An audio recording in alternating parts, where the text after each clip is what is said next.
Portsmouth are the only team in the Championship yet to win a game and are off the back of their biggest defeat since a 6-0 loss to Man City in the Premier League in 2008, losing 6-1 to Stoke City, and it's evident that John Mousinho hasn't been able to transfer the good form from League One to the Championship yet.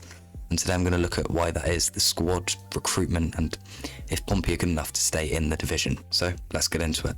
Well, the performance I saw yesterday at Stoke was honestly one of, if not the worst performance I've seen from Pompey in my time supporting them. A game full of individual errors, lack of fighting, creativity, and all-round a terrible performance, which every player and coaching staff should be held accountable for. Honestly, every one of those goals we conceded were completely our fault. Full credit to Stoke for taking advantage of our mistakes, but complete shambles of a performance from us. From sloppy passing to lack of pressure on the edge of the box to giving silly fouls away to conceding penalties. And Will Norris, I mean, not the only bad performance, but oh my god, what a horrendous game he had, and I really don't think he should be anywhere near the starting 11 at the weekend. And I'll touch more on what I think the lineup should be and poor performances later.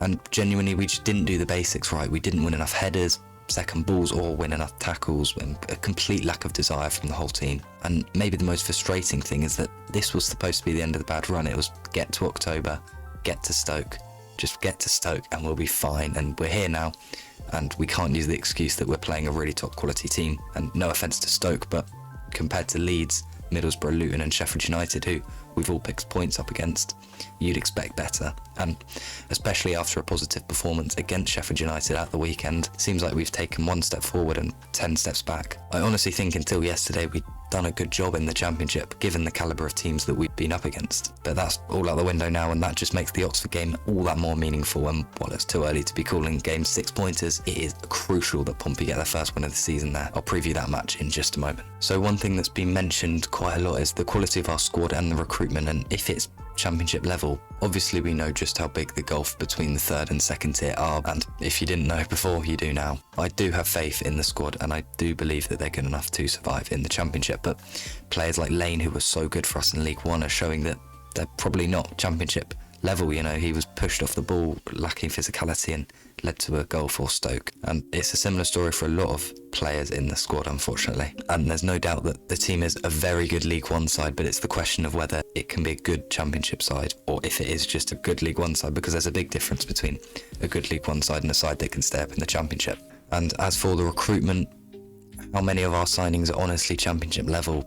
You know, we've seen from Dizelle, he hasn't been great. Richie, whilst it's a nice sentimental signing, cost us 2 points at Turf Moor, and Blair hasn't looked great for us so far either. However, I still think that this summer's recruitment was good, and I trust in Richard Hughes that he's made the right calls. So looking ahead now to the weekend, what lineup John should go for? Well, firstly, Oxford has surprised most people with their fantastic start to the Championship season, sitting in 11th place, averaging 1.38 points per match. Players like Brannigan, Brown and Rodriguez and Cummings, just to name a few, have been lighting the Championship up and key to their success. So Oxford isn't going to be an easy game, obviously, but it's an absolute must-win game. If we don't get 3 points from that match, then things in the fan base could turn really toxic. I think a lot of changes need to be made personnel-wise and tactically, and most importantly, first and foremost, I think Will Norris should be on the bench for this one, giving Schmid his Pompey debut. I'm excited to see what he can do in net. As for the back four, I think it's injury dependent. We've heard that Farrell picked up a knock. By the way, what?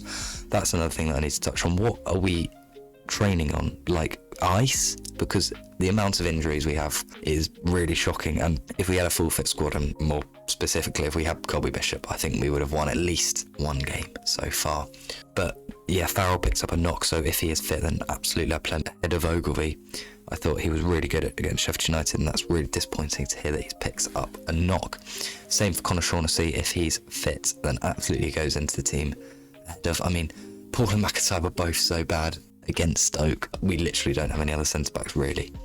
So I'd play him ahead of McIntyre if he was fit. I've gone for Williams there just because Swanson was so poor, but again, he was good against Sheffield United. A positive is that it kind of does feel like that game was just a blip, because we were obviously not in a good run of form, but we'd had a good game against Sheffield United. So then I've gone for a midfield three, which we haven't seen much under John Mousinho with. Normally it's a 4-2-3-1 with that double pivot in midfield, but I've gone for Pack, Kamara and Potts all in that midfield. And mainly because just think until Callum Lang's back fit, I'm not really sure who else would be playing in that wing position, because Harvey Blair's not looked good, Lane's not looked good enough.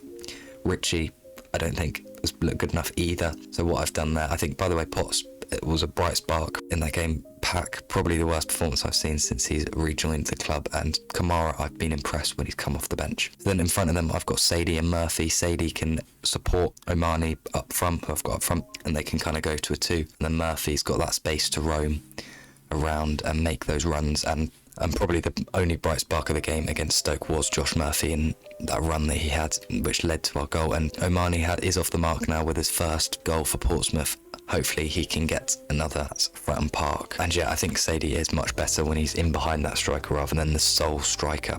Hopefully he can show what he can do. I also think Sorensen could work there in that position, sort of on the wing, but also supporting Omani. So that is the lineup that I go for. Let me know what you go for in the comments below, and let me know where you think Pompey's season is going to go. And, you know, looking at that run of games coming up, Oxford at the weekend, obviously I've touched on, very winnable game, a must-win game if we're being honest. QPR away, it's a tough place to go. Loftus Road, but a team that I think we should be challenging with. Cardiff away from home, again another game, the only team below us in the league on goal difference. I think we should hopefully be winning that one. Sheffield Wednesday at home, again should be doing well in that game. Hull, Plymouth, Preston, Blackburn, Millwall, Swansea. It's a good run of games. I think we should be coming out of that with 4 or 5 wins. Maybe that's too optimistic, I don't know, but this is an opportunity now. This is a real good run of games. You know, we've shown what we can do against, you know, Leeds, Sunderland, Middlesbrough, West Brom, Burnley, Sheffield United, whatnot.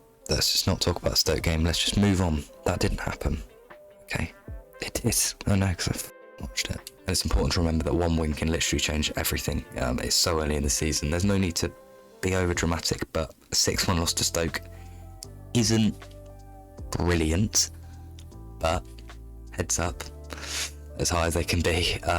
Fair play if you made the trip up to Stoke.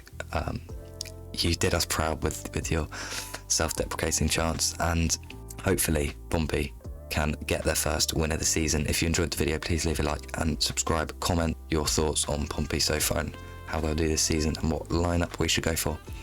And I'll see you in the next one. Thanks for watching, and goodbye.